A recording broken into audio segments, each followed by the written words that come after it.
Afternoon, we are going to start our study session. Counselor Hogan. Thank you, President Hudson. I have item A, the local law regarding the City Hall Commons, and that is ready. Thank you. Counselor Caldwell. Thank you, Madam President. Blessings to everyone today. I have items 9 through 11, and from what I was told, everything was ready unless we have any questions here. I just had a question. Okay. On which one? Commissioner, number 9. Here comes Tom. Good morning, councilors and Madam President. Good morning, Commissioner. Tony Williams, Commissioner of Parks. Our agenda items are 9, 10, and 11. I'll start with agenda item number 9. This is the item from last week, last study session, Inner Harbor Park Initiatives, Capital Improvement. The council asked for more concise language on this item. The item is a request to enter into contract for pedestrian bridge assessment for the Inner Harbor and an amphitheater assessment for the Inner Harbor. Are there any questions on that? Yeah, I have a question. So Yes. is this CHA Consultants? Are they a local group or?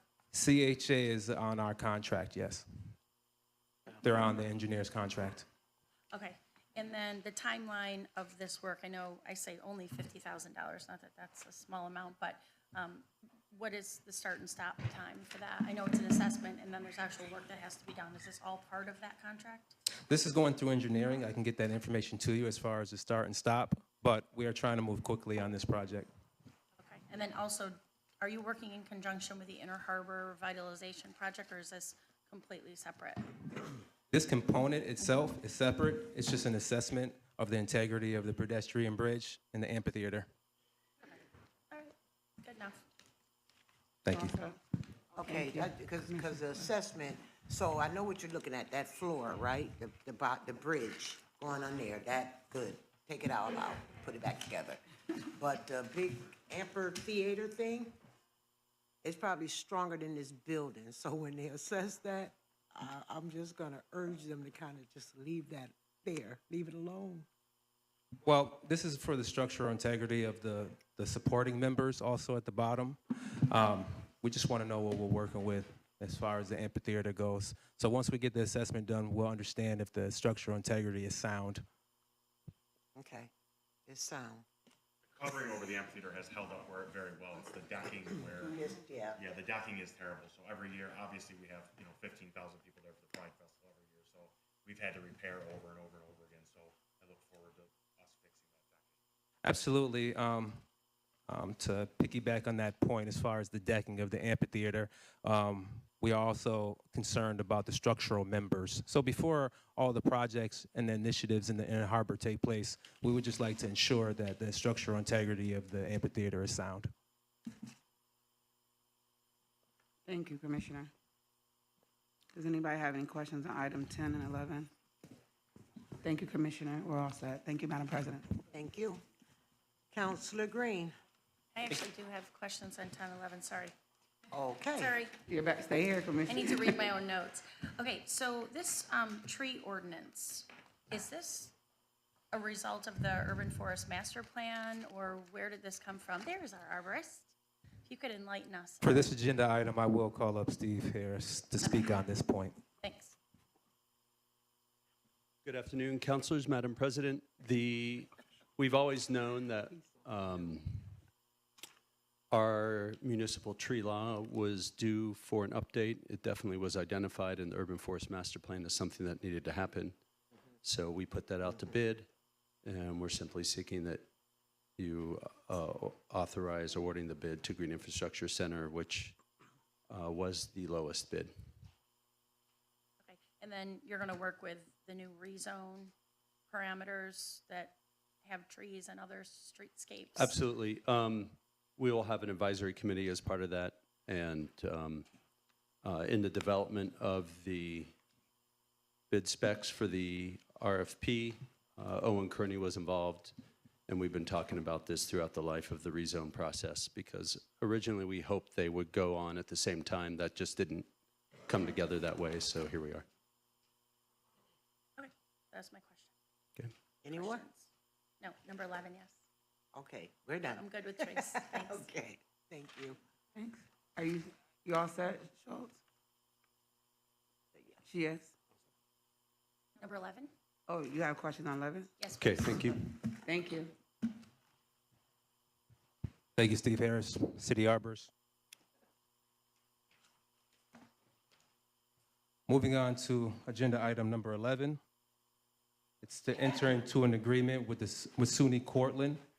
And this agreement is centric to internships with SUNY Cortland in our recreation department, within our recreation department. And I'll let Jack Davison speak to this point. Jack Davison is our Director of Recreation.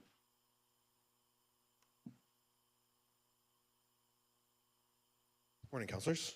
So this agreement with SUNY Cortland would be for our Parks and Rec department. They are looking to install interns in our department to help us with everything from senior recreation, youth recreation, parks and trails. They just want to have their students have an opportunity. I know we have formal agreements with Syracuse for other sections of our department. So I think this would be beneficial for us as well as them. It wouldn't cost us anything.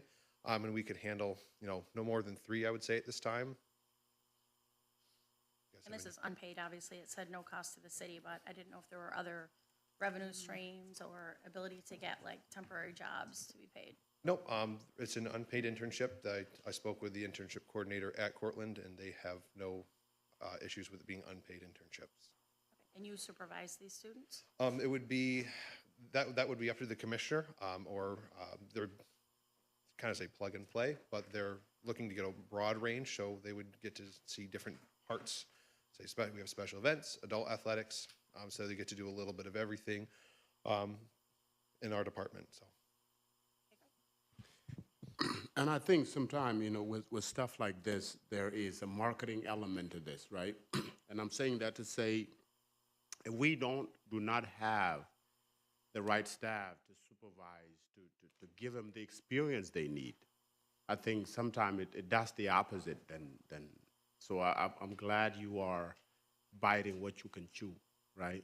Because I think this is our city, and how we supervise and give these young folks experience, speak about the magnitude and the ability of our city to train potential workforce. Yeah, thank you. So hopefully we get the opportunity to do that. Right. So I'm happy about this. Great.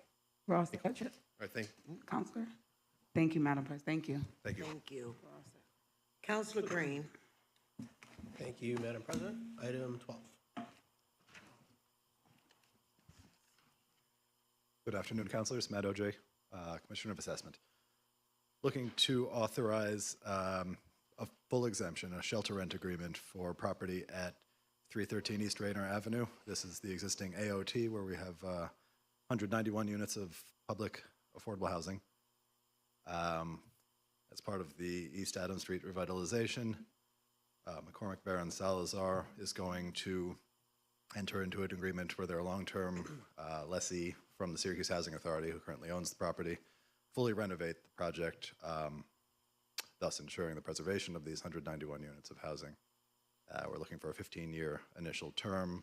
The developer has requested that we also modify this and request a 15-year renewal option, subject to negotiations at that time and Common Council and mayoral approval in year 16. Questions? Okay, thanks, Commissioner. Item 13. 13, 14, and 16, and 15 will be brought back to the council when ready. So it'll be withdrawn. Okay. 13, 14, and 16. Oh, I'm sorry, 15. I skipped 15 in my head. So now we're on to item 16. 16, requesting authorization, $9,500 and a further $200 an hour for trial prep and testimony. This is for an appraisal for tax certiorari litigation, for Carriage House Apartments on Jamesville Avenue. Questions? All right, item 17. Oh, I'll turn this over to the deputy. Good afternoon, Madam President, councilors. Michael Lehman, Deputy Commissioner of Asset Management and Valuation. We are looking to sell a portion of the property at 601603 Craddock to citizen Anthony Lee. Does he own the adjacent property? He owns the property immediately east of that, yes. He's basically looking to expand his backyard, more space for his kids to play. Questions? I'm happy that this made it this far because it has taken years for this to happen. And Mr. Lee has been really, really patient. So Commissioner, where's Eric? Is Eric here? Eric, thank you. Thank you for bringing this forth. Appreciate it. Yeah, so thank you all. Thank you, Councilor. Any other questions? Thank you. Okay, thank you. Item 18 will be discussed in executive session, so we'll move to item 19.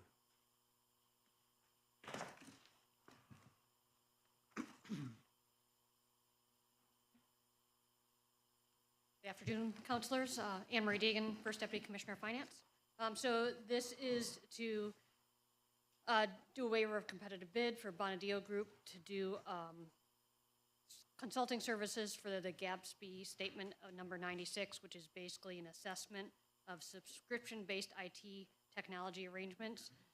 It's a requirement for our audit, and we just currently don't have the capacity to do it ourselves, so we're asking them to do it. Questions? Thank you. Thank you. Item 20. Good afternoon, councilors. Veronica Voss, Deputy Commissioner of Finance. This is to amend the provisions of Chapter 16, Water Rules, Regulations, and Rates to be consistent and include the language of delinquent water accounts can be transferred to delinquent tax accounts. They were only transferred to current tax accounts in the past. So it's an operational preference. Make it easier to process the transfers and collect on water accounts. Oh, let me ask you a question. So you're gonna, it was able to go to non-delinquent, now it's gonna go to delinquent accounts? So if I own a property and my taxes are current, but my water bill's delinquent, right now, the delinquent water bill gets added to the tax bill like that we would be producing for July of next year. If I'm delinquent on my tax accounts, then the water department has to hold out that delinquent account on their books instead of passing it on like everything else does. Okay, that's where I was getting at, because to pass on delinquent to delinquent, that doesn't make a lot of sense. Okay, It's I got normal- it. It's normal process procedure. okay. And I have the next three. These are the Onondaga County tax levies for the county tax bills that we're going to be printing in 2 weeks. Any questions?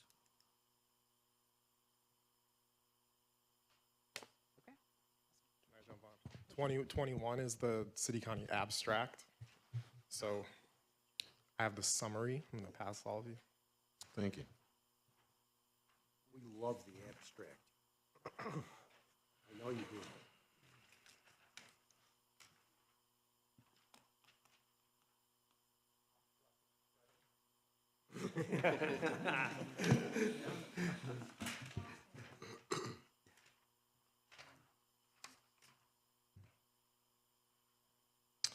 So, Tim, you want to just kind of briefly walk us through? So this comes in front of the council every year. It's $45.6 million worth of charges. The biggest component is the apportionment of the county taxes, so them collecting the county taxes from city residents. That's the 23 million. Then I've listed all the other, in theory, sort of like IMAs that we have with the county that get put on the abstract, which is basically the city portion of county provided services, where they're charging our residents. And I've organized it from highest expense to lowest expense.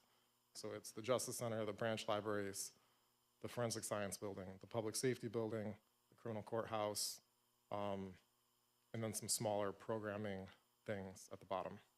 And then there's a couple of formula-driven kind of like fees, 1%, 2% at the bottom. I had a meeting with the county to ask essentially all the questions I could come up with on how the charges work. And they were actually very forthcoming about the nature of the calculation, how they apply it. So I tried to summarize the method of each charge on the right. So for example, for the Justice Center, the way we end up with 9.5 million is then a fixed percentage of the total expenses. In this case, it's been 16.4% charged to the city every year for a very long time. So, and I kind of try my best to briefly summarize the method to the madness. I have more detail, but I don't know if anybody wants more detail. So that's the significance between B, E, and G. That's where they're highlighted because of the percentage that we have. I highlighted B, E, and G because they went up the most. Okay. So those increases were the largest.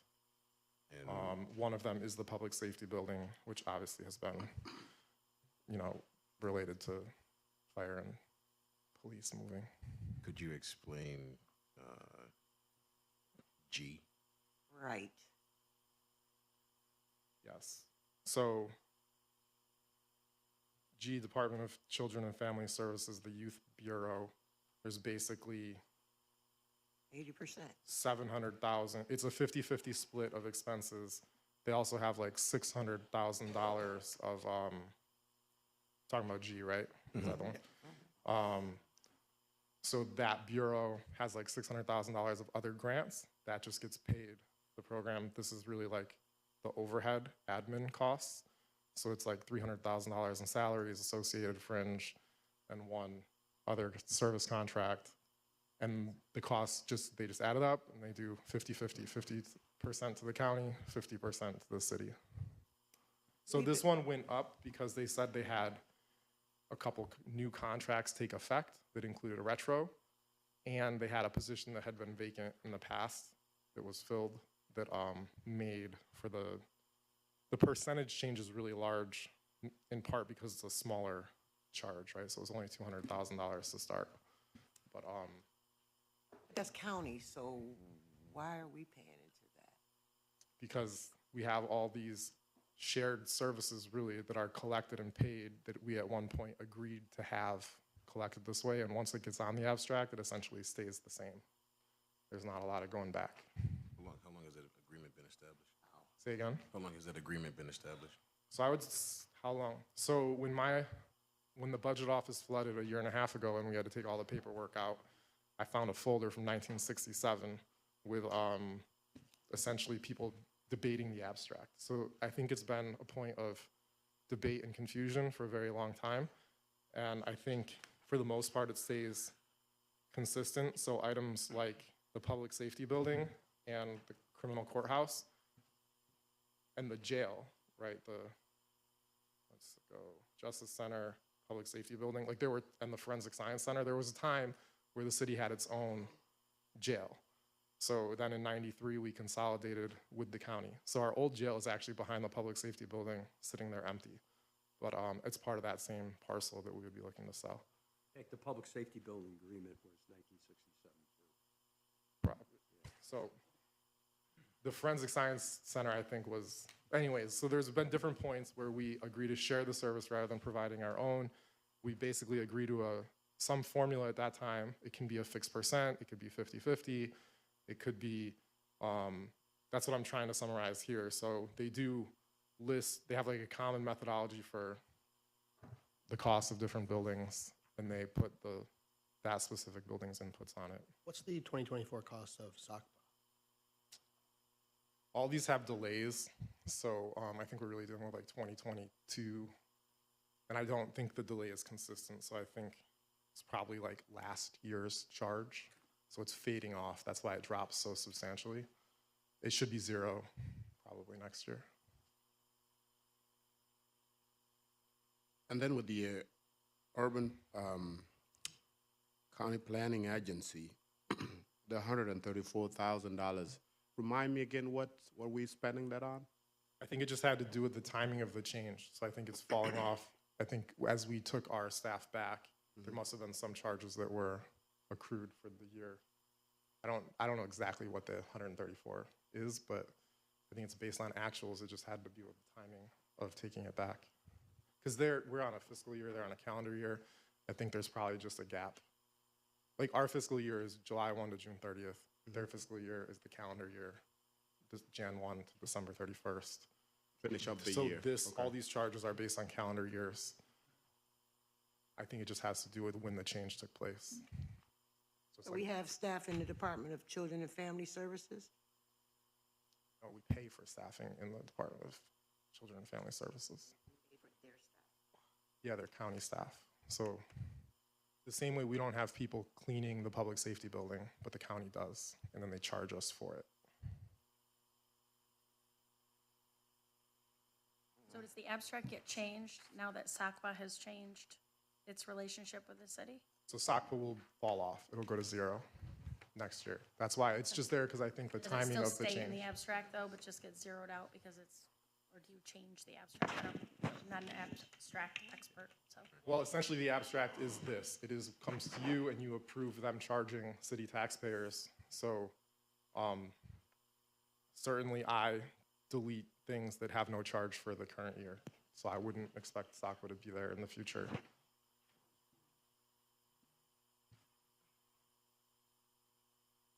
Okay. Any other questions on this? I'm all set. Okay. You can feel free to reach out, too, if you have questions that you think of later. Thanks for breaking this down. God bless. Thank you, Madam President. Thank you. Councilor Paniagua. Good afternoon, everybody. I have item 24 and jointly with Councilor Majok 25. Thank you. Afternoon, Council. Rick Elsevier, Director of Human Resources. 24 is to enter an agreement with DSI for our drug and alcohol testing for 2 years. It mostly covers our DOT compliance, so folks with randoms that have CDLs, but also covers reasonable suspicion and a few other things. So. How well has DSI, how has their progress, has it been effective, or do we? So we'd be new with, right now we're working with Well Now. Okay. And switching to DSI would give us a bigger market to choose from in the area, as well as it would save us about $20 per test. Is this RFP'd at all? Or? Yep. It was, Yes. okay. We had about a couple months process just recently, yes. Are there any other questions? Thank you. Absolutely. And then I've got 25 as well. Oh, okay. So 25 is the agreement with Local 280, which had a clause in their contract to reopen, so it was a mandatory negotiation. And the results are on the subsequent pages for you. Essentially resulted in an adjustment to the longevity scale and a 0.5% increase at the end of their contract. So all we're doing is extending the contract for 1 more year. We didn't extend, we just added a 0.5% to the end of Oh, the I see. contract. And we removed the 2 clauses that were used in prejudice, so they can't return to the Right. contract. Okay, Can't thank you. open those clauses. Right. Any questions? Didn't we just, I can't remember exactly what month we approved this, it came before us. 280, yeah, it was probably about a year ago. Right, right. Yep, so they had 2 clauses in their contract that allowed them to reopen based on what happened with police, because police negotiated after. Is this something we will do every year, or this Nope. is it? So part of that negotiation was to have those removed, so they are 2 separate negotiating entities now.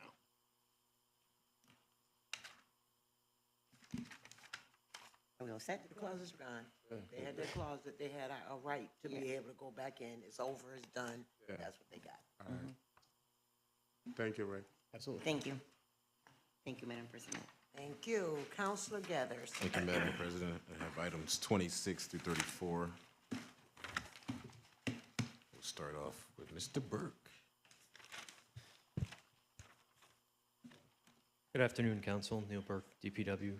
26 is back before you again. This is to amend an existing ordinance with Collier Engineering. They used to be Bergman Associates. And with the previous question that it was held that this grant money with the DOT, the state DOT federally, does not apply to this? Right. At your request, we researched, and it does not apply to this, but we do keep our eyes peeled. If something's out there, we want to go for it. Okay. And it doesn't apply to this because it's not. This is an ongoing project. Good. Any other questions or statements pertaining to this? Thank you. Thank you. Item 27. Good afternoon, President Hudson, common councilors, Ann Fordock, First Deputy Commissioner. 27. You may think you have deja vu. You do not. I was here last time for a similar agreement with Rubicon. Did you all receive the email? I wanted to give you a heads up on this one. Did you have any questions about it? So that last time was a short-term agreement, just a fix while we were negotiating this long-term. Thank you for the public-facing maps work. Oh, thank you.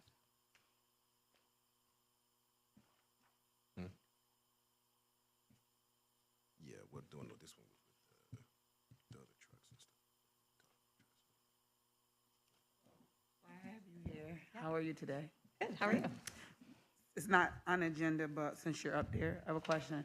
Holiday, and I was missing last meeting, so please correct me if I repeat something that was already discussed. Trash for Christmas, holidays coming up. Where are we with that? So they are able to use their bulk setouts. So I believe Corey gave an update. I'm not sure if it was an email or whatnot, but so if they have excess trash, they just call in and they're going to be able to use their bulk setouts for that excess. So I know we had said before, like, that bag trash wouldn't count for that, but we changed, policy on that to accommodate for people who have excessive trash, especially for times like holidays. So how would that work? Could you just tell me, is it like 1 week, 2 weeks? Is it just that 1 week of Christmas? So they get to everyone pick. have to call? They get to pick, when they want to use their bulk setouts. They just call. You want to call 2 days in advance, and you call City Line, and it's going to be picked up on your regular trash day. But you need to call 2 days advance so we can make sure we have that on our list, because we don't want to skip it or anything. I think that'd be something great for the media to put on the news and be very informational, just to remind the community about those things so that they're aware of that.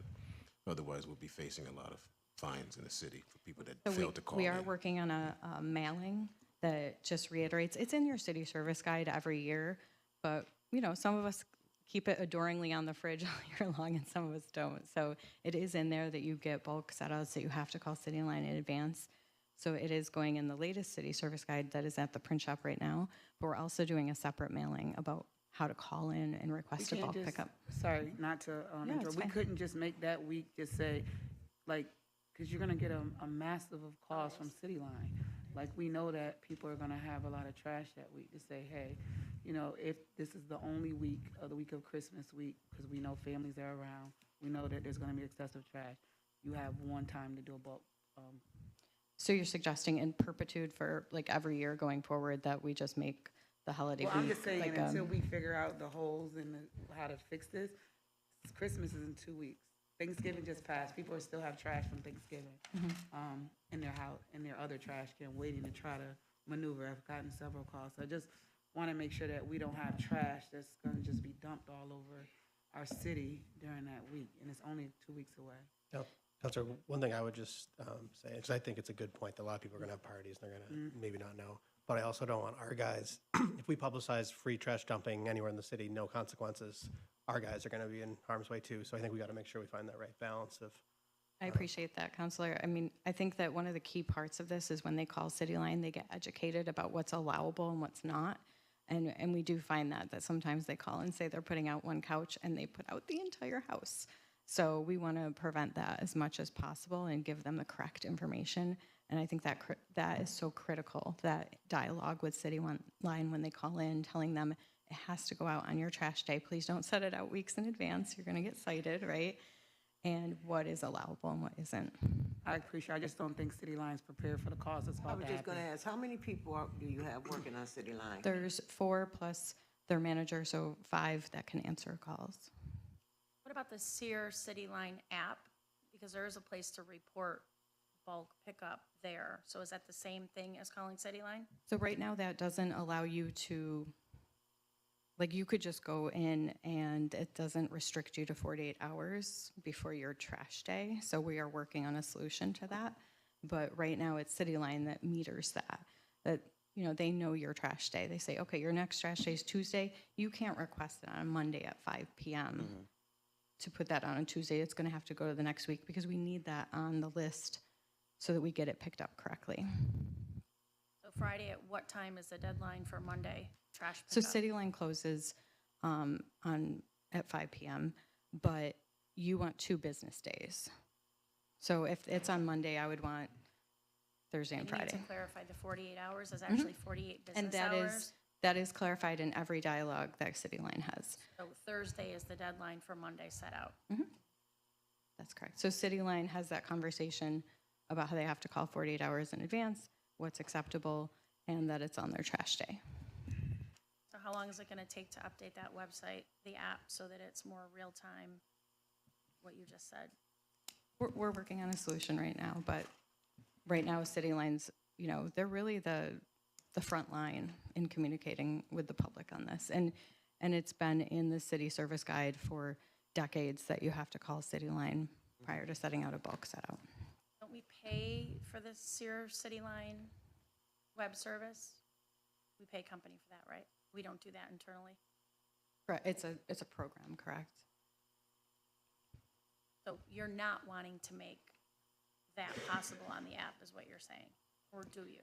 I'm not sure we'll be using that See-Click-Fix City Line app for that process. I think you should probably work on eliminating that feature because it's very confusing. I know I used I it believe once. it's been disabled already. Okay. Yeah. 'Cause that's really a mixed message. I'll look into that later on, but thank you, Ann, for that. No, just one more thing before you go, Ann, because I hear what you're saying about the bulk. Okay, I get that about the trash. But I also hear what Counselor Caldwell is saying, because during the Christmas holiday, nobody's gonna call and say, I want you to come pick up a couch. They're gonna have bags and bags of trash. So that's still considered a bulk pickup? Correct, yep. And that's what we changed. Instead of, you know, that being an automatic citation, they can call, request a bulk for that. We wanted to accommodate that. Within 48 hours? Yep. Business hours.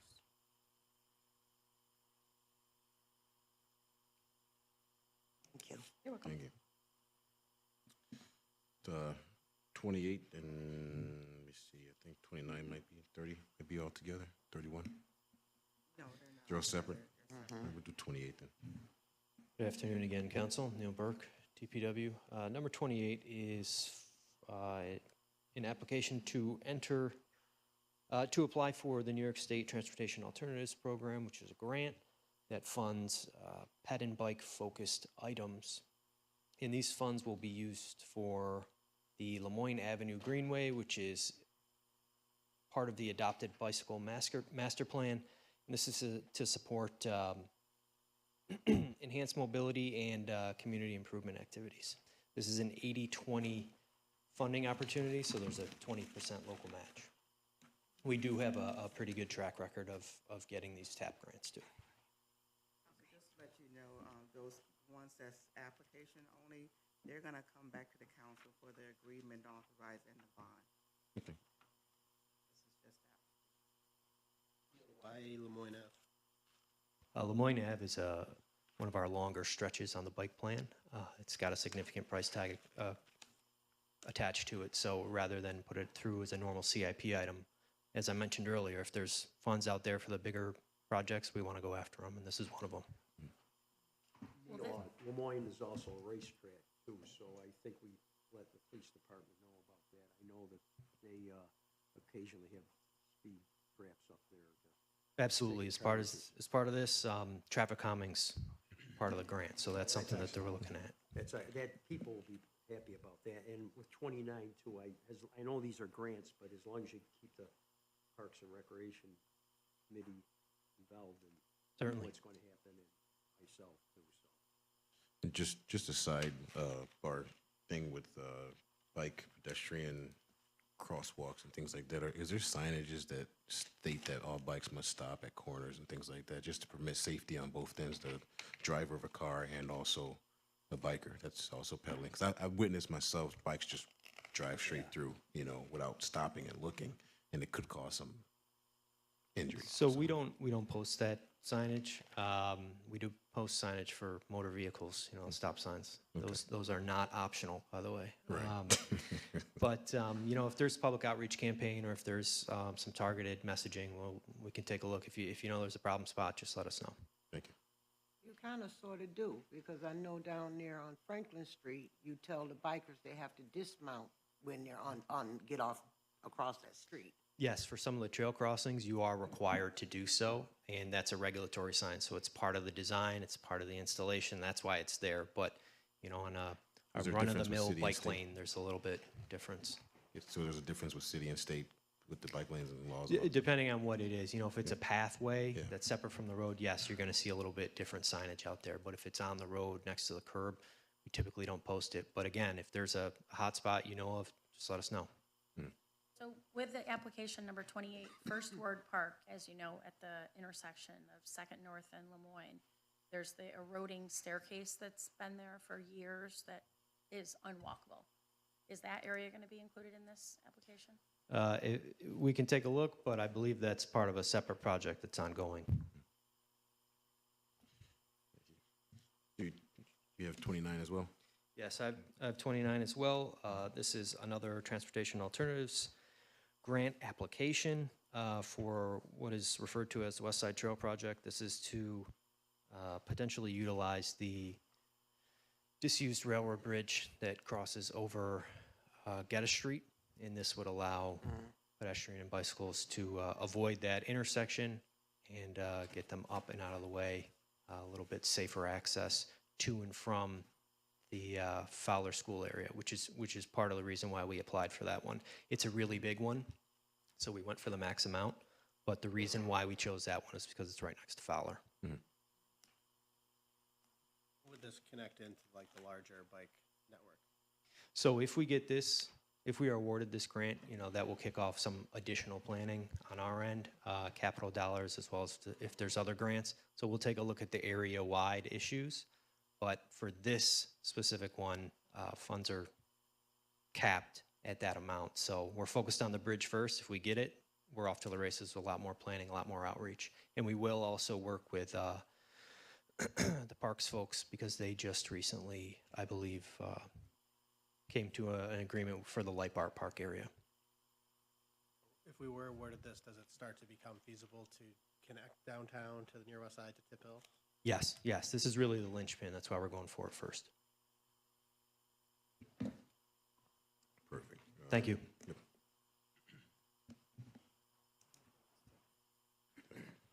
Item 30. Good afternoon, councilors. Mary Robison, city engineer. To follow up on Neil's grant applications, we're also submitting 2 grant applications. So item 30 is to replace the Chafee Ave pedestrian bridge over Onondaga Creek. We're going to make it a wider structure so it can handle bicycle and pedestrian traffic. And it connects Chafee Ave neighborhood to the Meacham Field area. And this is also going to be part of the future Creek Walk, that Creek Walk Phase 3 between Kirk Park and South City Line. Is there also going to be a kayak launch there as well? Or? Right, I've been hearing that for the last couple of years. I'm sorry, I missed the question. Is there a kayak launch that's going to be there too as well? I think there's one on Seneca Turnpike, right? There's one on Seneca Turnpike. Okay. This particular application is only for the pedestrian bridge. Perhaps we could consider the kayak launch as part of the Creek Walk. I'm not sure. Okay. That project hasn't, we're negotiating with the consultant right now, the Creek Walk project. Gotcha. Any other questions, President? Item 33 is same grant TAP program for making Inner Harbor area sidewalk improvements. specifically along Van Rensselaer between Hiawatha and West Kirkpatrick Street, and West Kirkpatrick Street between Geddes and Solar Street, and also adding sidewalks across the West Kirkpatrick Street Bridge. Yay, yay, yay, we finally got sidewalks. Okay. All you for right, that. thank you. So with the addition of these sidewalks, will that also add more parking spaces adjacent to them in the street? We'll have to consider that during design. I know I've asked that of the traffic planner before, and I Okay. think there was an issue with that, but I'm hoping that there can be, because that's just all ripe for parking in my unprofessional opinion, so. Okay. If we get it, we will take a look at it. Thank you, Mayor. Appreciate Thank it. you. Made me happy. We got sidewalks coming. To Councilor Schultz's point, parking, Mary, to Councilor Schultz's point, I hope the city to Councilor Schultz's point, at some point, we're gonna have to consider more parking in that area. Yes. You know, and we all are aware of it. Yes, It might not absolutely. be street parking, it might be something Yep. else. Is Neil still here? Or no? No? Okay. I know he's got I background think the in key that as thing well. would be the ability to ban for something over there as far as parking structures. Right. I was actually just referring to street parking because it seems like it could accommodate it. It already does unofficially, so it'd be nice to make it official. I'm thinking about your question. So this, adding parking wouldn't be part of this grant application or project, because this project is for non-vehicular improvements, but in coordination with the project, if we're awarded it, we will consider parking. Right, so I just wonder if it changes Right. the way the road is Yep. used, now that there is safe place for people to walk, Right. will that then allow that roadway to be used for vehicles? Mhm. So it's nothing that we have to do Right. structurally to change anything, other than changing the posted sign, which says no parking to Right. parking because of the sidewalk. So maybe that's a legal question or a Okay. state DOT regulatory question. Okay.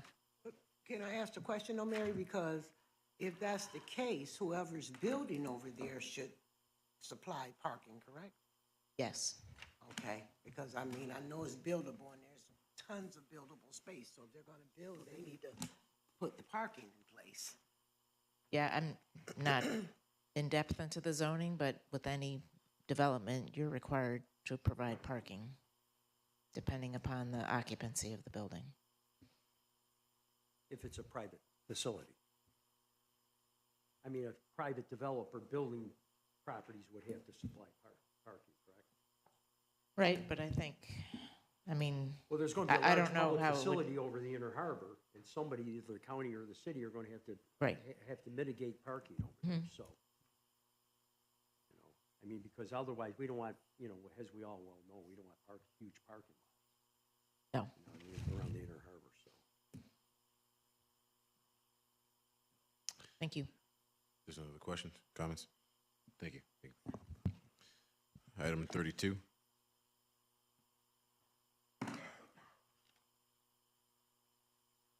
Afternoon, Beth Smith from the Water Department.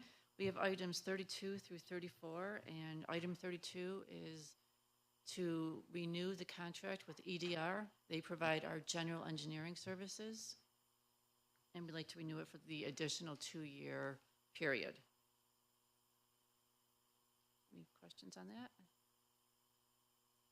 And then the next two items, again, are grant applications for the lead service replacement program and inventory. Right now, we have approximately 14,000 lead services throughout the city, and we will be replacing all those within the next few years. Wait, I'm sorry, I missed that. I was reading. 14,000 what now? 14,000 lead services to homes throughout the city. Okay.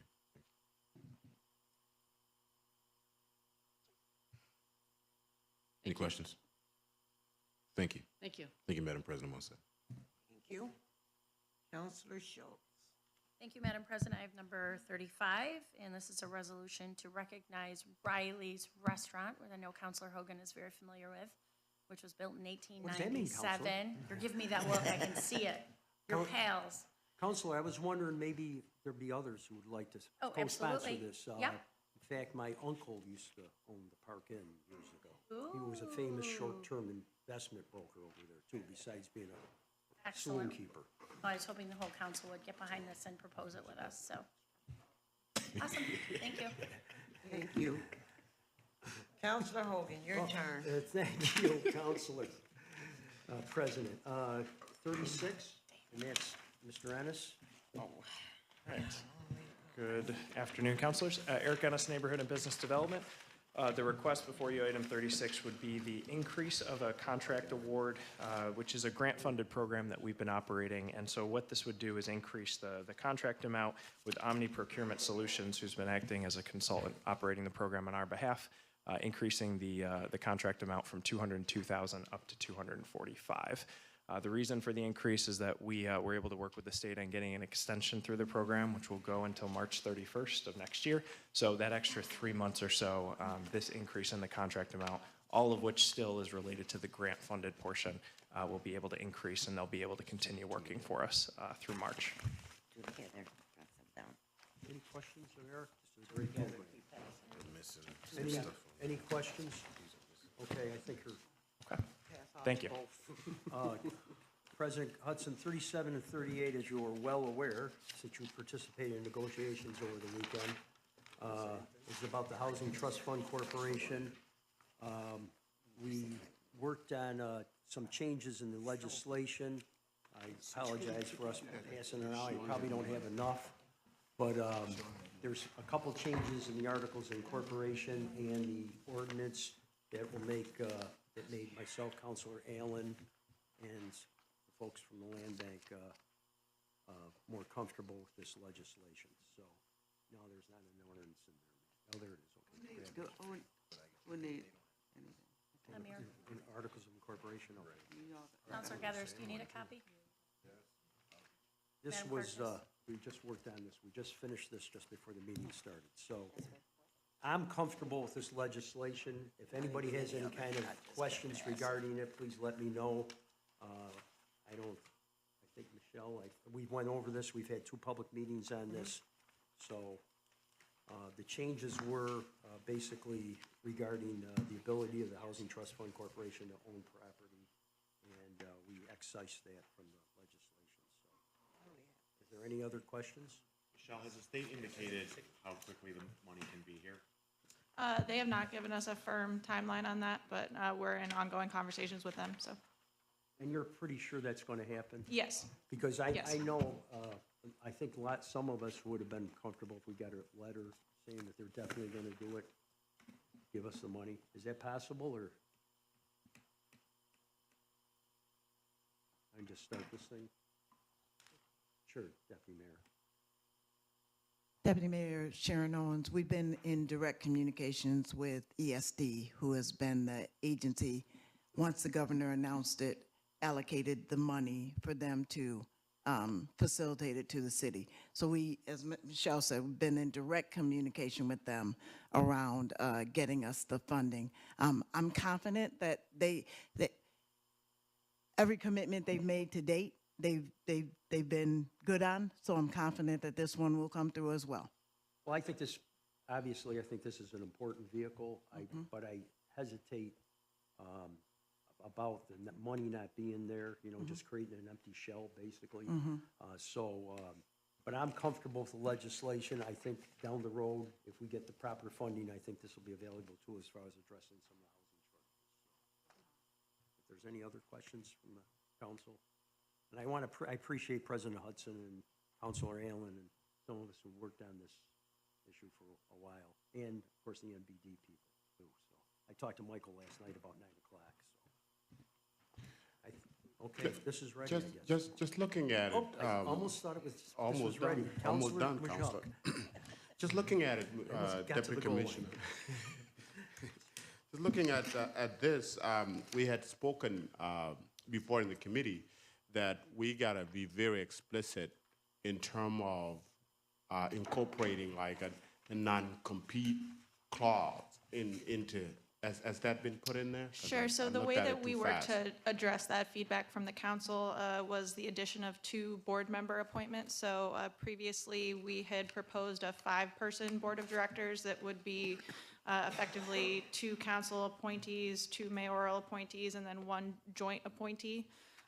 The way that we have addressed it is to add 2 seats, one of those being for the executive director of the Syracuse Land Bank, and then the other one being for an officer or director of a nonprofit affordable housing developer that also acts as a community development financial institution.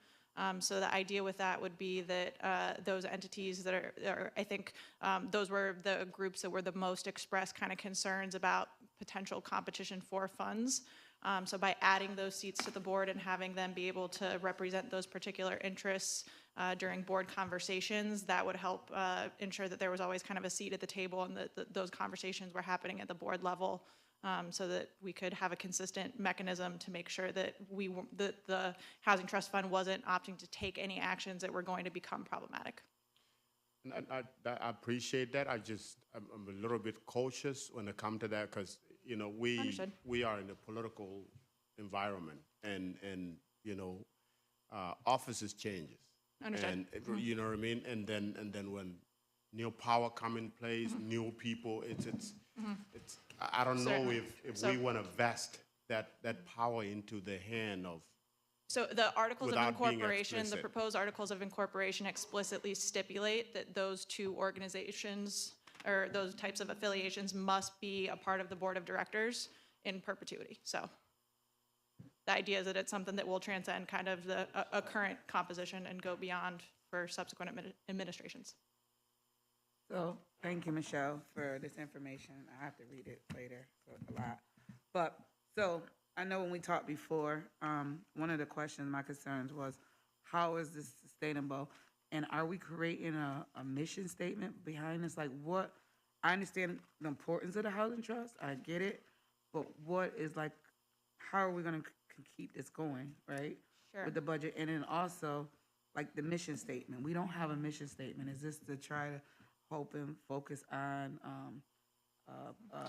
Sure. a group of organizations? you know, So, people- so the kind of core mission as defined by the Articles of Incorporation is to act as a coordinating body to fundraise and disseminate funding specific for residential housing investments in the city to address the city's market and affordability gaps that we have identified.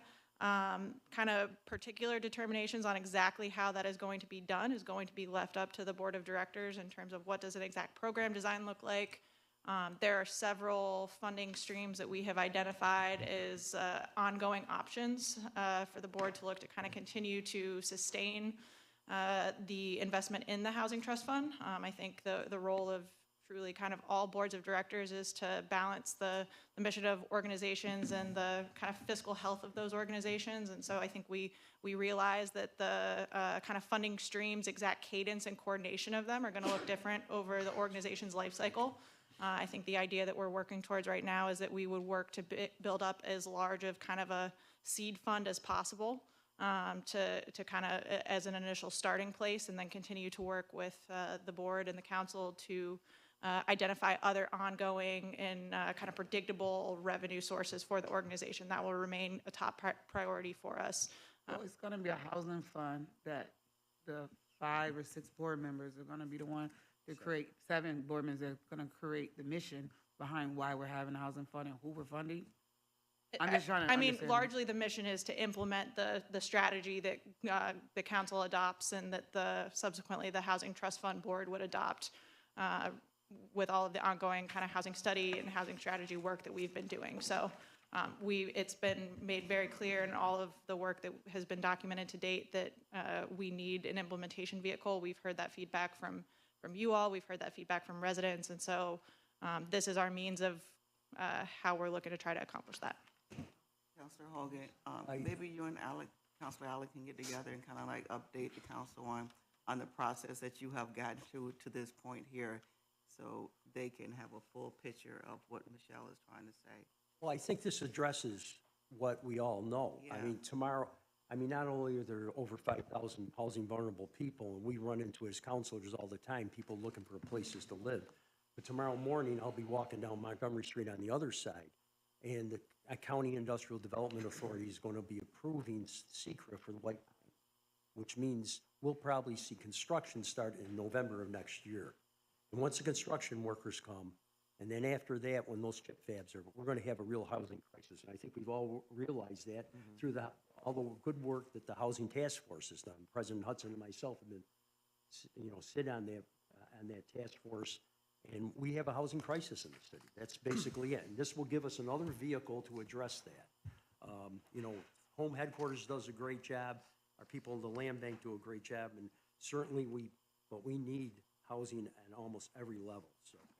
And just to Councilor Caldwell's point, and we just got this, so we didn't necessarily know, but I think Well, actually part of it was in before, and there's just been minor revisions here, Councilor. So I think this section that says fourth and then A through E is really kind of the mission for the most part of what it is. And I think to her point, like once the board of directors gets together to brand it in a way that's more digestible to the community will probably be an important thing. But I think the core tenets of what the organization is going to do is really those letters for the most part. Right. Let me ask you this, Michelle, because I know when we had talked before, so do you have a list of developers in the city? There's any number of developers that we work with on an ongoing basis, whether they're affordable or market rate, through any number of means right now. I think there isn't any kind of identified list as it pertains to this here, if that makes sense. Right, yeah, you're understanding, because we're going to be the stopgap for developers when they need that extra little funding, and I want to make sure that anybody that's in the development, they're going to qualify for that extra little funding. So those are all, to help those with are their all bill. in all of those kinds of determinations around exact eligibility and ensuring that there's programs and funding streams that help specifically meet the needs of some of the developers who are not currently served by our existing programs. Those are all things that the board is fully chartered to authorize exactly what that looks like.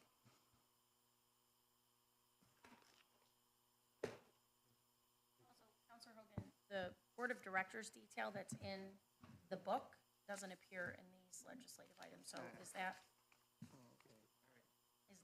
normal? It's I mean, seven, does it- yeah, well, no, I need to mean, be we part have of it? they have to be incorporated. We have to pass legislation in order for the Board of Directors to be.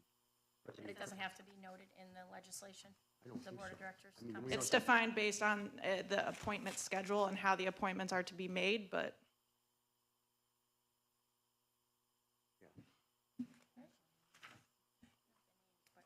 This detail of who will be appointed, how they will be appointed, who gets the appointments, is just not Well, in President, this.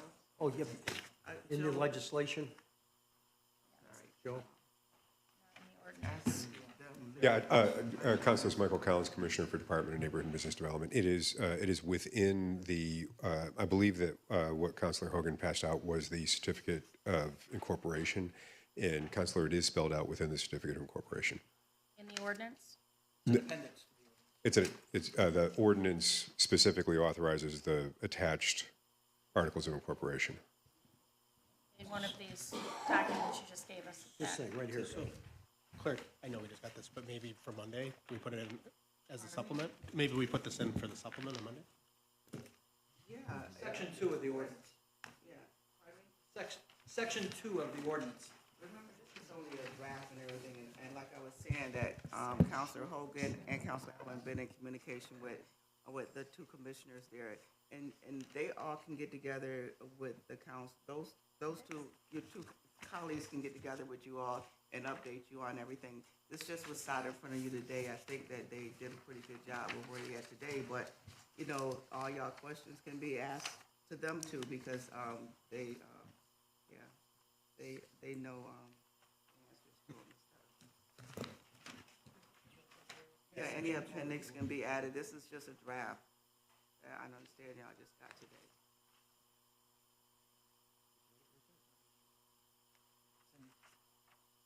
Joe was trying to show me where exactly it is.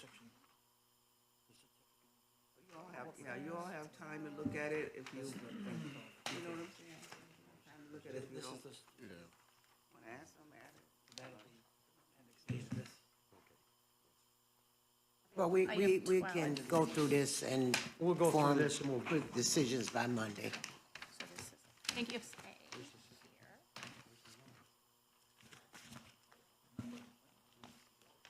I found it in number 12 in this attachment. Certificate of incorporation. Once again, I apologize, we just finished this, so it's seven, it says 7 directors and 12.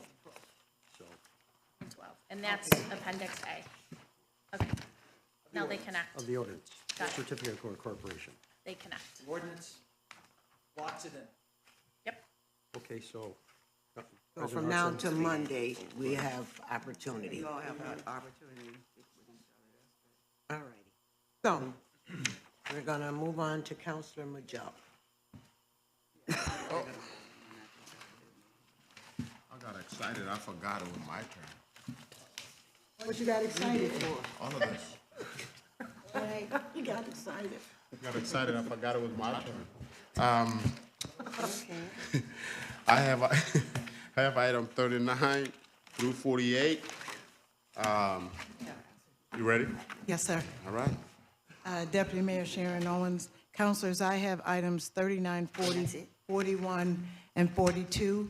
These are the contracts we would like to enter into with these agencies for outreach services for the DOJ grant we received, applied for in 2022. We had a committee meeting about this. You guys asked good questions, and any questions you have now, I can answer. Noble is not here, is he? Noble is not here, is he? No, none of the, they're busy today, All right. doing some stuff. We pretty much beat these items up pretty good the last time. So I don't know, anyone has a follow-up? Don't look at me, Councilor Majok. You look excited, that's why I'm looking at you. Yeah, do I look excited? You're not a real good reader of expressions, I guess. Okay, let's go, let's go. Don't take a break. 40. Councilor Majok. Is you done? I'm done. Okay, all right. This is a weird meeting. Chief? It is a weird meeting. Nobody got question on those items. So I guess we go into 43, right, Chief? Yes, sir. All right. Item 43, First Deputy Chief Rich Shaw for the Police Department. 43 is an agreement to enter into a lease with the owner of 1153 West Fayette Street for the entirety of the property improvements therein to move the public safety building over there, police and fire. This will start, it'll be a 19-year lease at $1.7 million per year as detailed in Appendix A. The landlord will be responsible for the build-out, all build-out capital expenses and structural repairs and maintenance. The city and landlord are still developing an understanding of maintenance terms, and the lease is expected to commence by the third quarter of 2025. After our study session, one of the questions asked was from Councilor Majok about a community room. So we've dedicated a space for a community room. It's I've got a handout here I can hand to you. So you guys take a look.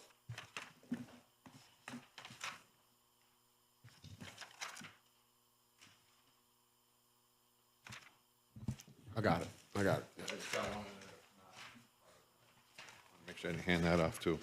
So what I'd like to say is, a couple years ago, when I went down to DC from the International Association of Chiefs of Police to get some education on designing police facilities, Chief Cecil and I went, I had 2 takeaways from there.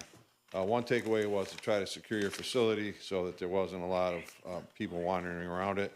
And so we accomplished that by putting day-to-day operations at the one end of the building, which would be the west end of the building. Everybody's coming in for records, property, anything you could need from the police department would be in that area. They won't be wandering all around the building. So it creates a better security situation. The second takeaway from that was that you should have a community room. You need public buy-in, you need support from the community. So after talking to Councilor Majok and from the study session last week, we dedicated one space as a community room. I'd like to point that out. So if you look on the handouts I gave you, it's the same floor where our training academy is, Jamie Oliver's PAL program, and we have a lot of classroom space dedicated up there. So the bottom right-hand side of your handout is a cadet classroom, and we're going to make that also a dedicated community meeting. The cadets work in the daytime. 95% of meetings are in the evening hours. The beauty about this is, over the course of my time, and I went to a lot of meetings with Councilor Hogan, I've been to hundreds, if not thousands, of community meetings. Almost every time, 25 spaces will be enough. However, if it's not, the two walls to the left of the cadet classroom are both movable, we could have space of up to 100 people if we needed it. Also, I'd like to say that we fully support the idea of a community room. I currently have allowed a girls' AAU basketball team, junior AAU basketball team, to use the public safety building for a practice facility over the last couple of years. All we did was make sure that there's no training going on there, let them in the building, they're on their own. We had a couple little glitches about, maintenance and stuff, but after that, nobody babysits them, they just use the building. It's a public facility, and we can expect to continue the same type of operations here with the public. Oh, Chief, we could use this for TNT meetings, neighborhood watch meetings, maybe? All of that. All of That's that. terrific. Yep. Great idea. We're already bringing people in for Citizens Academy. Jimmy Oliver has a constant parade of people through the building, right? And that's where he's going to be going, to these floors. So we don't have a problem with community operations. Matter of fact, I'm strongly in favor of it. We were thinking of you, Hoagie. Huh, what's that? We were thinking of you. Yeah. In the neighborhood. Thank you, Chief. I really, this is great, because I think, as we were working to make this happen on that side of town, we also, as you said, wanting to make sure that the community had a buy-in as well, and make it normal to Yes, go sir. to the police Yes, sir. department. Yep, agreed. Yeah. Thank you. So Did you thank say there would be a basketball court in this facility as There's well? not going to be a basketball court in this There's facility, no. But we do have one in the current facility. Correct. And I've allowed the girls' junior AAU team to practice there when it's available. Thank you, Chief. Are you ready? 44, 45. Good afternoon, councilors, Madam President. Raynette Relaford, the administrator for the Citizens Review Board. I come before you for item 44, which is the ability for the Citizens Review Board to use Lexipol to search for grant funding. We have been trying to find alternative funding for years. We were able to get a grant prior to when the police department applied for a grant through the DOJ, but we haven't been able to acquire more than that. Lexipol will assist the CRB with its database and assisting us with looking for grants. We would have to still utilize the city's grant department in some aspects as it relates to certain things, but this would be the initial start in terms of being able to look for that additional funding. Thank you. So would this, Ray, would this be an outside entity? to So do this? Lexipol is a national agency that helps with policing, and so it is an outsider, but it has a footprint as it relates to policing, and that's the reason why we want to utilize it, because they can see the need with using oversight agencies and building trust between the community and the police, and so they're well aware of what our goal and our mission is, and by being a part of that law enforcement body, they understand where we're coming from, and that's what I think has been the disconnect. Is the grant department not part of this as well? So we have been attempting to assist them in trying to get us grants. And again, like I said, the police department, had one grant in which they were able to allocate some funds to the CRB, but the grant department alone has not been able to find specific grants for the CRB. And that's what we're looking for. And she'll still be working with grants when she have to. Cut and dry. All right. I have item 45, which is Police One, which is through Lexipol. Again, it provides additional training for our board members. The police department uses Police One as well, and it gives them, again, an opportunity to bring our training up to the 21st century. Usually the board gets one annual training, and then we do additional training, but this will provide ongoing training to the board members on particular topics that they may need to review as it relates to case review. And it allows us to also track when board members are doing that training, so that we can be able to see where we need to kind of provide that additional. But again, it's trying to get our board where it needs to be. There have been questions about our training, and so we want to make sure that you know that we're doing our best to make sure that our board members are trained adequately. From June to June? So it would be, so if we allocated this funds, and it would start whenever the contract was signed, and it would be for a whole fiscal year. So whenever the date of the contract, 1 year from that. But we would use the funding because the council provided us with 15,000, and so this would be coming out of that 15,000. So Police One is a training mechanism to update on terminologies and case studies and things like that? All that kind of stuff, yes. Just clear, so the 685 is not just for one board member, it's just. No, it's for all of, it's for 12 board members. We got a civilian rate. It's $30 per board member. And then there was like a setup fee, and then it allows us for 12. So we have 11 board members. So then it would allow me as the administrator to be able to check and see and assign certain training to them as related to cases and things of that nature.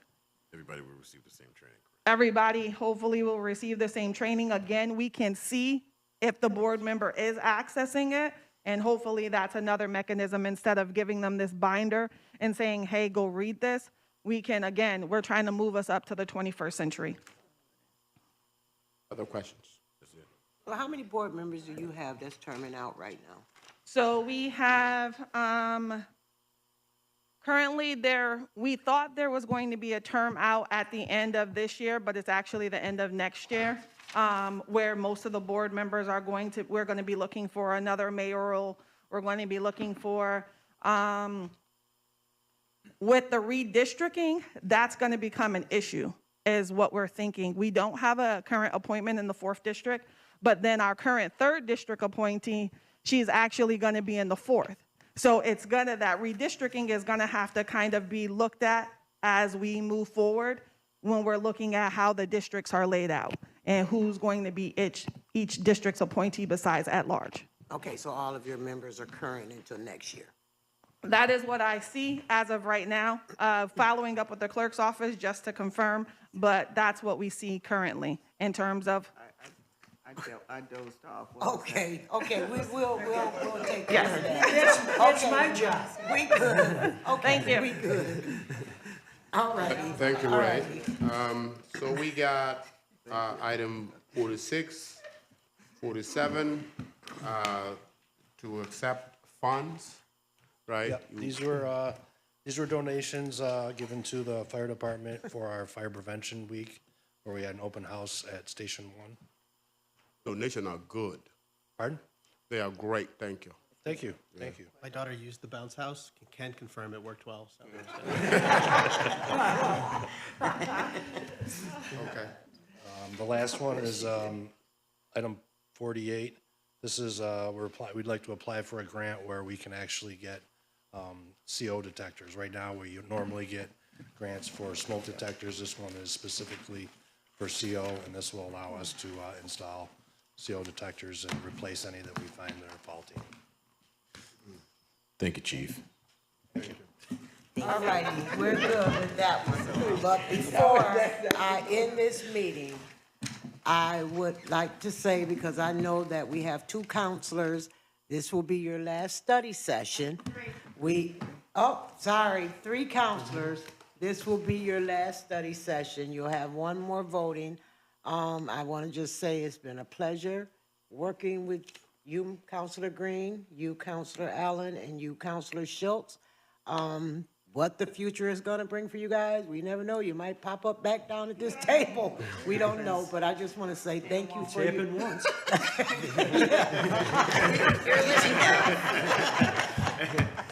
Poster child for that, Hogan. You are also one of a kind. We're gonna get you back, Councilor Allen. You just wait and see. And I just want to say thank you for your service, and thank you. The citizens of Syracuse were very, very it was a pleasure for them to have you and you looking out for them. So thank you for your service.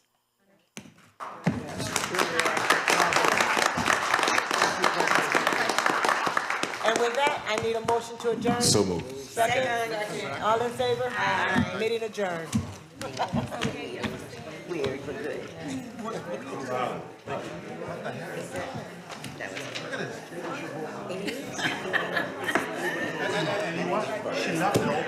Actually, I got one for you. I got one All right, I gotta roll because I gotta distribute.